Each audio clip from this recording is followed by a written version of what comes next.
Hello and welcome to another RunGB War Thunder plane analysis. And again, we are looking at a plane we already reviewed some time ago. The reason from why I'm doing this review all over again is not because the former video is no longer applicable, but because the former video was my first actual try to do an analysis in the game. And as such, it wasn't the best quality in what regards to the actual commentary, and it was totally horrible when it came down to sound quality. I mean, I had problems with the recorder. You only could hear the video through one of your ears, and I was very taken aback because I didn't know exactly how to do things or how to comment things. So that's probably one of my worst game analysis ever. But turns out it's one of my most popular videos, and I mean people want to know how to fly this plane, and they have to suffer this actually terrible, horrible piece of shit that video was. So here we are again, and we are going to take a look at the Fw190A5, which right now is labeled as the A5 U3, which was a lightweight version of the A5 without the two external cannons and with the ability to mount drops in a ventral tank, in a ventral rack. Sorry. This is the role model. This is the epitome. This is the perfect example, an instance of a boom and zoomer. You don't want to turn in this plane at all. I mean, just never ever maneuver in the horizontal. The vertical is there for a reason. Use it. This is a 3D plane. You want to use the vertical all the time. Use energy. Use boom and zoom. Hit and run tactics. And if you don't have the energy and if you don't have the proper situation to do a boom and zoom attack, use it as a slashing attacker. A hit and run plane. This plane is very fast for its level. It's a level 11. It's very, very, very good at what it does. It has an amazing roll rate, a very good initial turn rate at very high speeds. This plane at high speeds actually turns pretty well, but as long as the speed goes under 350 kilometers per hour, the wings start to have serious trouble creating enough lift to turn you around. So don't turn it. Use it in the vertical. The cannons and the weapons are two MG151. Well, we are looking at this here. Two machine guns, light machine guns, MG17 in the calling, and a couple of Wingroot MG151 20mm cannons. To go ammunition, I only use two for this plane, for the cannons. Air targets or stealth attack. If you want to be stealthy, use stealth. If you want to use tracers, use air targets. Whatever you use, you want to use a lot of the HEI round, the high explosive incendiary cell, the Minengeso cell, because that cell is really, really, really brutal. For the machine guns, go with whatever you want. I use omnipurpose while I'm using tracer for the 20mm because this helps somewhat aiming when I'm in high deflection shots and to correct my aim if I need to. I also go with stealth a lot of times. I mean, it's just down to preference. I use omnipurpose, but go with the stealth if you want. APT, well, you also can use them, but I mean, why using APT if you can use omnipurpose or stealth? I don't know, so I don't care. More things about this plane. Repair cost is very high. It's almost 4,000 lions for arcade, which is not a huge lot, but in historical battles it's very, very, very expensive. It's 17,230 lions. And I can tell you it's very expensive. I mean, I don't think this plane deserves the same repair cost as Adora, for instance, or many other planes. Look at the P51, for instance. I mean, the P51 is a better fighter than the Fw190A5, and it's cheaper to repair. So, well, there are a lot of comparisons. I mean, it's overpriced, it's too expensive, but still it's bearable because the plane is very good. It's actually a joy to fly. You have to be careful in mouse and keyboard settings because the instructor tends to lose track a lot of times of what you try to do, and the plane wobbles a lot mostly in the rolling axis. You want to correct that using keyboard. When that happens, use keyboard to correct your attitude and complete the maneuver you want to make, because otherwise the instructor will simply mess up. This is a very keyboard intensive plane. Very. So if you don't fly using keyboard a lot, or of course if you fly with joystick, there's no problem about that. But if you are using mouse and keyboard, if you don't use keyboard a lot, this plane is not for you, because it requires a lot, and I mean it, a lot of keyboard commands to properly fly it. But once you do it, oh hell, this thing is a bad boy. Really it is. Couple more things. Remember, boom and thumb plane doesn't mean you should restrict yourself to boom and thumb. This plane can be very good at high speed of fighting. You just need to know where the limit is and when to dive away. Second of all, this plane is one of the fastest. I told you this is one of the fastest planes at level 12 or below. There are very few things at this level, at level 11 or below, or even at level 12 or below, that can catch this plane in an historical battle. So use that speed to engage and disengage and wheel. It's got an amazing zoom, it's got an incredible dive, it's totally controllable at very high speeds, and that is probably another of the things you want to watch for. This plane is good to maneuver at 800 kilometers per hour. I mean, it doesn't lose its wings until it's I think it's 850, something like that. But you want to be careful at high speeds, because even while you can dive at those speeds and maneuver very well at those speeds, you can overstress the wings very easily and you can rip them off. Has only happened to me once, because I always watch my speed very closely in a dive, not to overspeed my planes, but it can happen. So be very careful. Finally, this plane is pretty tough. Really can take a lot of damage, but it doesn't respond very well once it's damaged, particularly in the wings. It's very susceptible to maneuvering kills, so if you get very badly hit in a wing, think about returning to base immediately, because the plane doesn't handle very well with a wing damaged. The fuselage is very sturdy and the engine really takes a beating. Well, I guess that's all for the intro. Let's see some action. And you are going to see a lot of action in this one. This is the new map, which is I think in Berlin or something like that.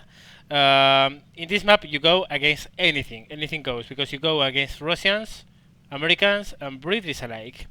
So initial stage, I have climbed and I'm in the operational zone at 3,700 meters, and I'm just watching what's around and what's my possible targets. There's a Jak 90 there, which is a thing I never like to see, because if the guy is good and has good aiming, that thing rocks in historical battles. It's very hard to do well in those, I can tell you that, because it's very hard to properly hit with the 37. But if you do, oh, it's a nightmare. But whatever. Looking around over the clouds, just looking at the possible targets. I see a Spitfire, the Jak 90, and I spot the Jak 90. Look at this. This is the wobble I told you about. I correct it immediately with keyboard. Okay, so I was trying to go do a speed test. The instructor started messing up with my plane, so I simply stopped it cold and started using keyboard. The keyboard overrules the instructor to a point. Okay, so first possible target, that P40, which I actually put some good hits on. Of course not enough to kill him, but well, it was a nice snapshot. And going the vertical. Here, another of the things required in this plane, good situational awareness. That Jak 7 is aiming for me and is clearly doing so. So what I do is to zoom away, and as soon as my speed hits 250 kilometers per hour, I level up and accelerate away, so he can't catch up.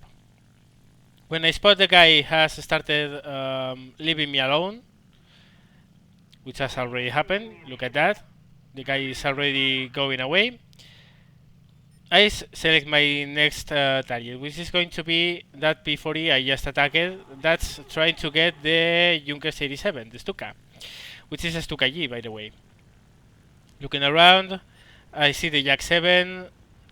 The Jak 7 is giving me a much better angle, an immediate one, so I'm going to try to go for a shot to him. Come close, start correcting my aim, and well, this wasn't the best thing you are going to see in this video.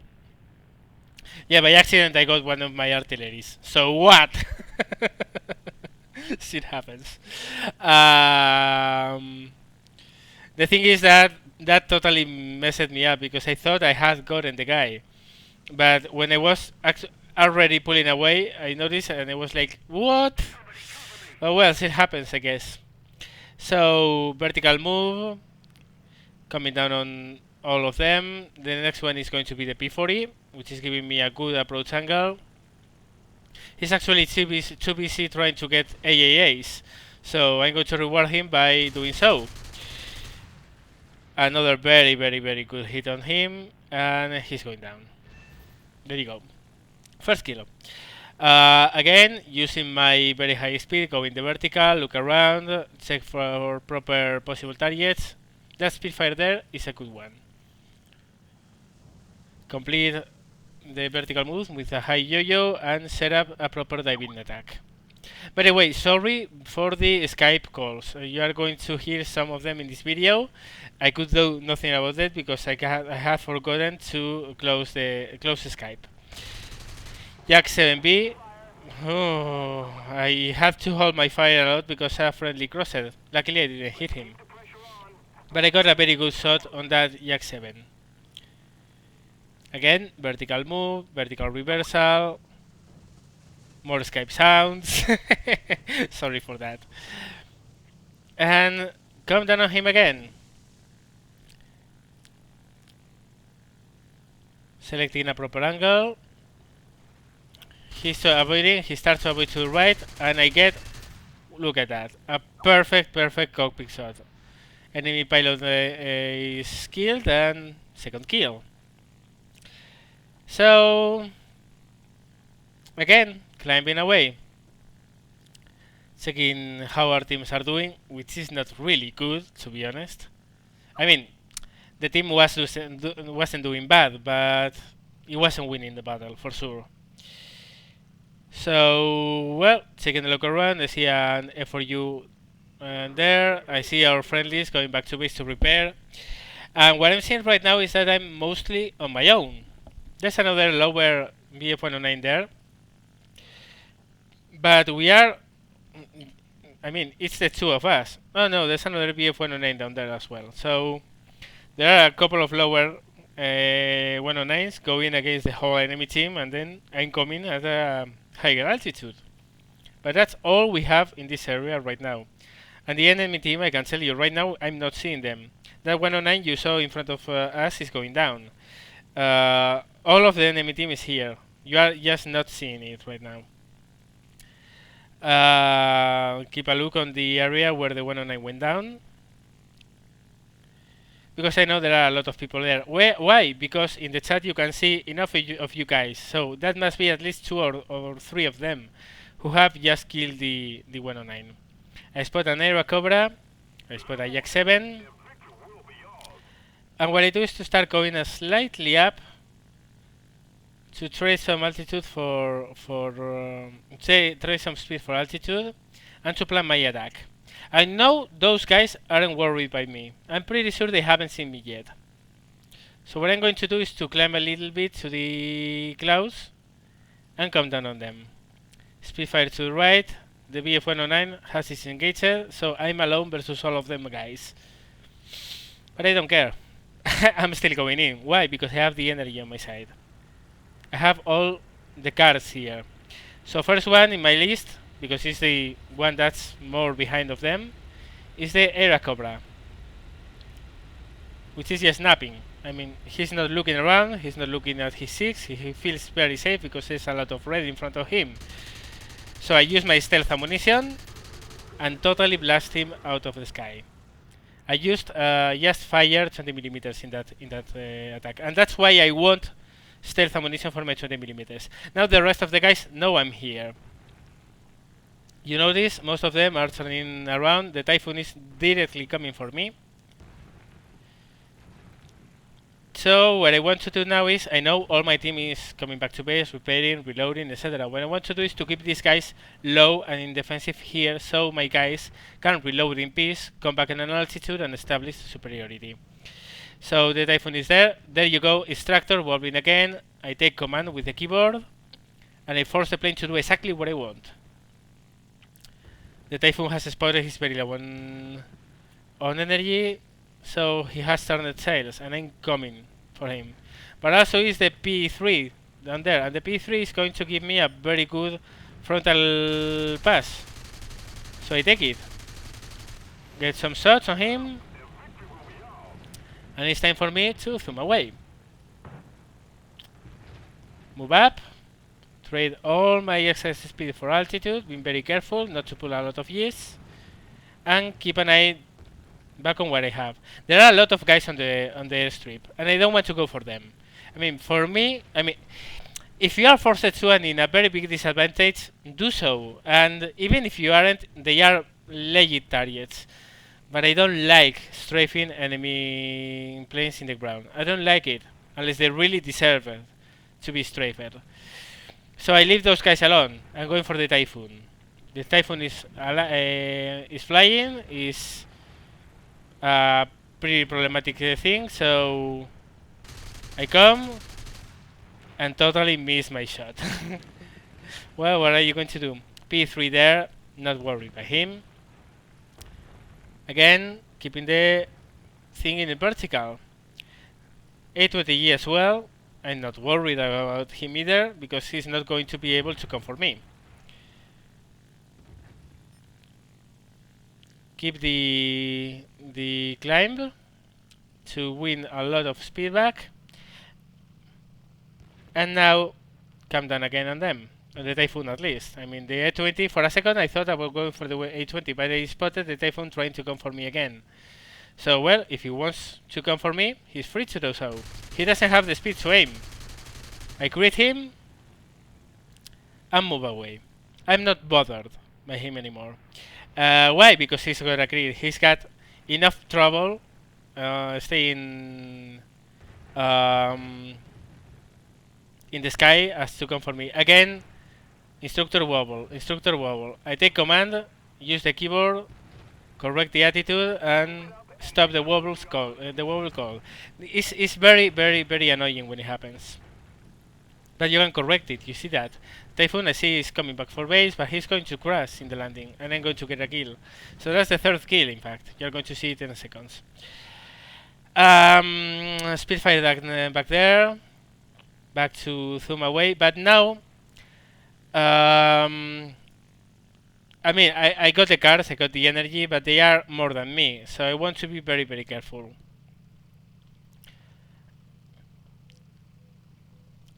Keep my attitude up, so until I can pull the plane down. Spot the Spitfire, its position. Get the proper angle for an attack.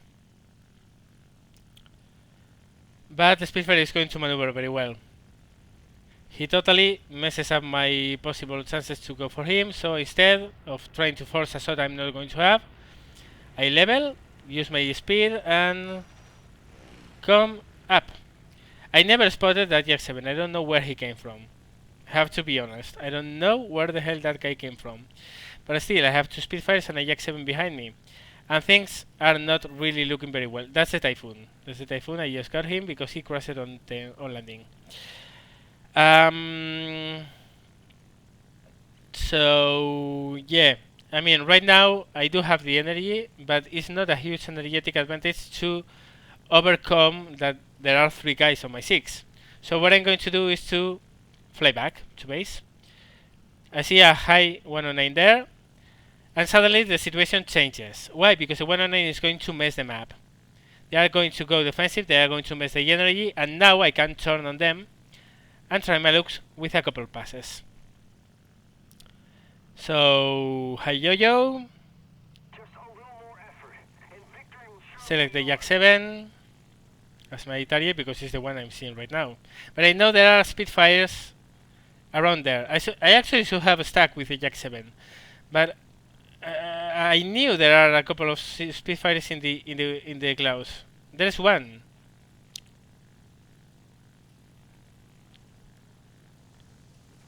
So I go up, and I'm going to try to maneuver for him, but in the clouds it's very hard to properly set up an attack because you can't see the attitude of the enemy plane and you can only guess his flight direction.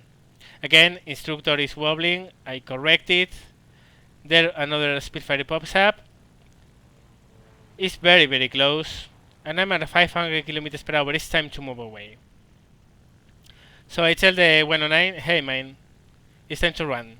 It's time to run because the energies are being equalized. I mean, if we keep this up, we are going to lose, and those guys maneuver better than us. Besides, they are one more than us. They are 3 versus 2. Another 109 is coming. I wasn't actually out of 20 millimeters. I was very low on them. But what I'm going to do is just simply move away and land the plane, reload, and come up again. And you know that when I'm RTV and when I go down to base and land and reload, etc., I simply stop the recording for a while, well, the video for a while, and come back when we climb. We take off, and we are going to do that. So taking off we are, and we are alone. That Fw190 and me, we are the only ones left in this team, because the Junkers 87 we had has died, and the other 109 that went head-on against them, it was a 3v1. He didn't hear our warnings that we were coming back to base, he insisted on engaging, and he died. So what I'm going to do here is to do a very very fast climb with one emergency power up to win as much altitude as I can towards the disengaged side. I'm not climbing towards them. Why? Look at that. That Spitfire had started climbing in the way towards the combat zone. He would gotten me cold because he's coming low, but he's coming fast. So yeah, instead of climbing the way the bad guys are going to come from, I climb in the opposite way, and now I have energy on my side. He's coming much slower than me, and he's probably fixated on the 109 that's on the strip, which is one of the reasons I never do that, because the guy in the strip is not going to kill you. The guy who's flying is... that's basically the problem. But in time he corrects his attitude, he totally goes away from the 109 and starts coming for me. And here you are going to see teamwork in action. Spitfire crosses me, he's coming for the head-on, which I don't want at all. And instead of turning for him, I just go past, and I tell the other guy, I'm dragging. This guy hasn't the speed to catch me, but the other guy has just taken off and can get him, because he's distracted with me. So I just take a look and see exactly how much time I have to keep this up, because there's another high incoming Spitfire and I can't keep this attitude and this climb for a long while. So what I do is to roll out of my climb, high yo-yo, low yo-yo now, aim my nose towards the Spitfire who's coming for me, perfect drag, the Spitfire is dead. So, Spitfire dispatched. Another Spit is coming. This guy, this time he's going for the 109, so I do a high yo-yo, reversal, and go try help him. Of course, I tell him the chat he's on you, and of course the Spitfire is going to focus his attention on me, probably because I'm the higher one.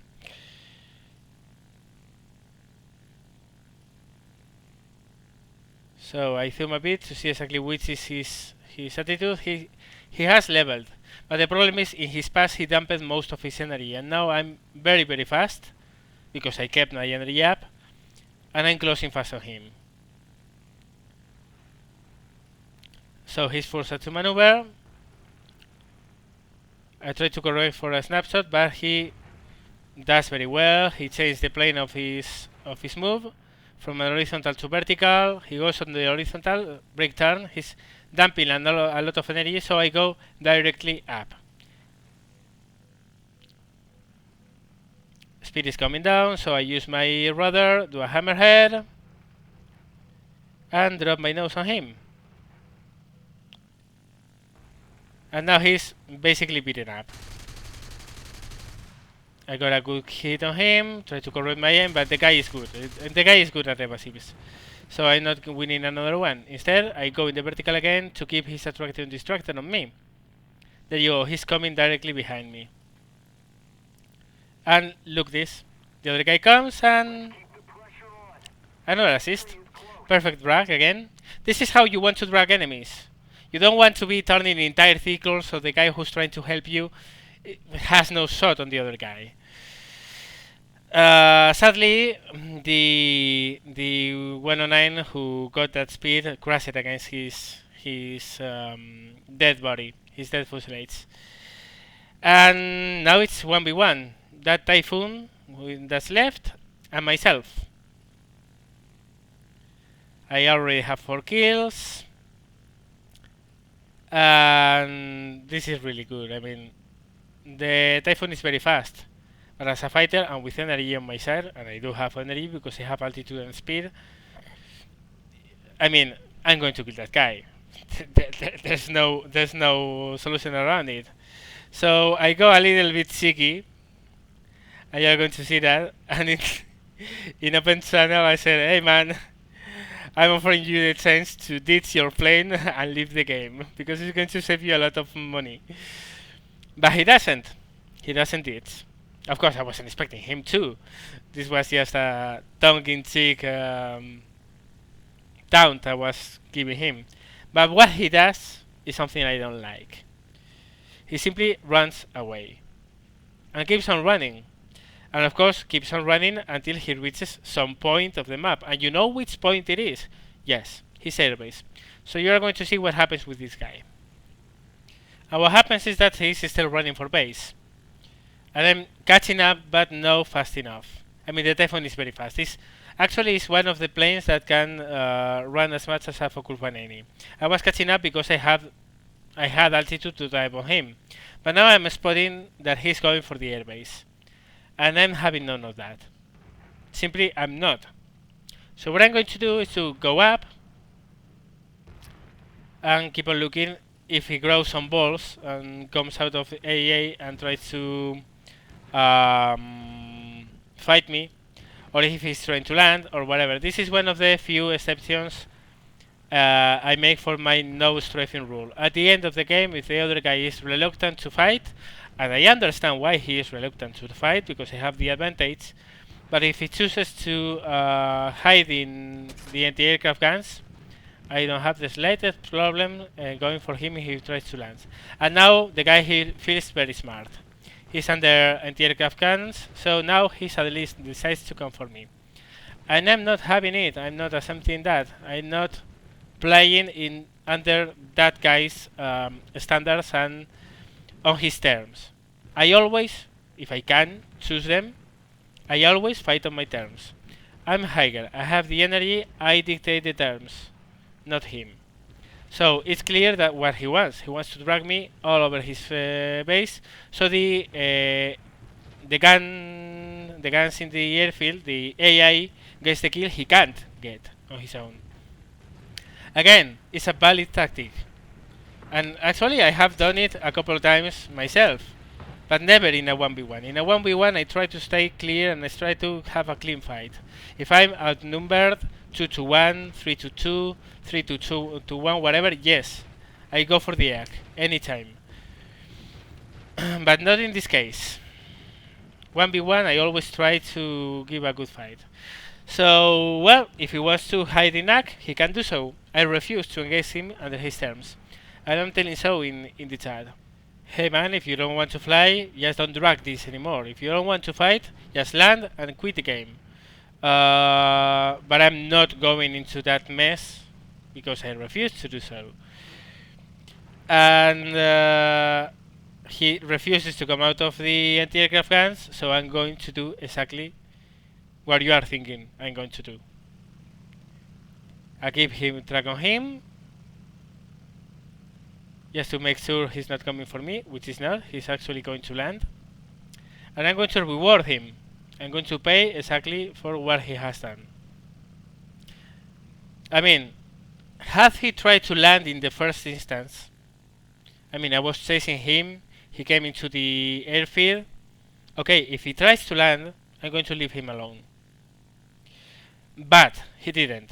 Instead, he tried to fight me under the cover of the anti-aircraft guns, and I don't like that. I don't like it. I mean, it's okay to do so. If you want to do so, do so.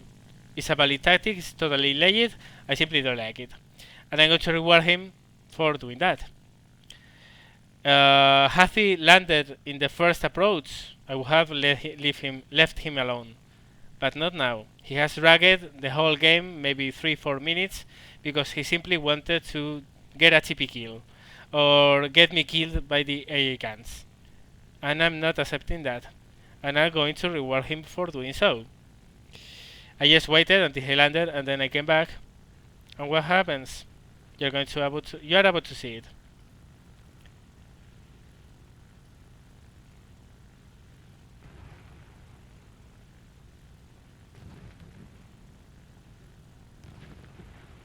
I mean, this doesn't need a lot of commentary, does it? It's just me spanking a guy who's in the field. And that's all on him. I mean, I would have left him alone halfway with the game.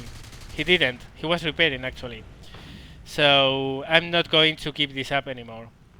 Because if he repairs and comes up again, he's going to again be inside his anti-aircraft guns all the time. And I'm not in for that. I mean, either you fight or you don't. If you don't, quit the game. If you want to fight, get out of the anti-aircraft guns. We are in a 1v1. If you don't do either of those, I'm coming in and killing you on the field. That's the only instance where I actually do strafing runs on landing planes. Let's see the results. Which are not bad, I can tell you that. 5 kills. And what's the rewards? Yeah, I'm rank 20. I know, thank you. Well, not bad at all, isn't it? So, well, I think there's little else to add to what I said during the commentary and the recording.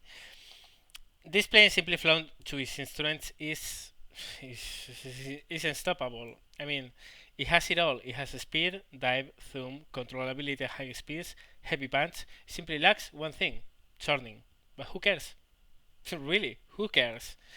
It's not the best accelerator or climbing around, but it still has a respectable climb and acceleration. And I mean, by any means, if you really want a challenge, fly this plane. Because it is a challenge. If you are used to the usual dogfight, most people are from arcade, this plane really requires a total change of chip and mindset. And once you have mastered this plane, which is not easy, I can tell you that. The plane is fantastic, but it is not easy to master. You will probably fly very well in any other plane you fly. Why? Because to do well in this plane, you have to have such a firm and deep understanding of energy tactics and boom and zoom that in any other plane you fly, you'll already have the understanding of the energy tactics to properly fly them well. I can tell you, I learned to fly this kind of games, World War II flight simulators or games, in a plane like this, in a Fw190A5 in ACCI, which was probably the heaviest and worst maneuvering plane in the whole plane set back then. And it shined, but it was very heavy to master. And in this game, this is much more forgiving than that plane. Still is unforgiving. If you start turning around, if you lose your energetic advantage, you are going to die. And you are going to die very soon. Keep your energy up, keep your boom and zoom tactics up, keep your slashing attacks tactics up, keep your mind with your energy, and you will shine. This was all for this video. Thank you very much for watching, guys. If you like the video, give me the thumbs up, any comment you want to make in the comment section below. And if you haven't done so yet and you want to see more of this, subscribe. Again, thanks a lot for watching. See you later.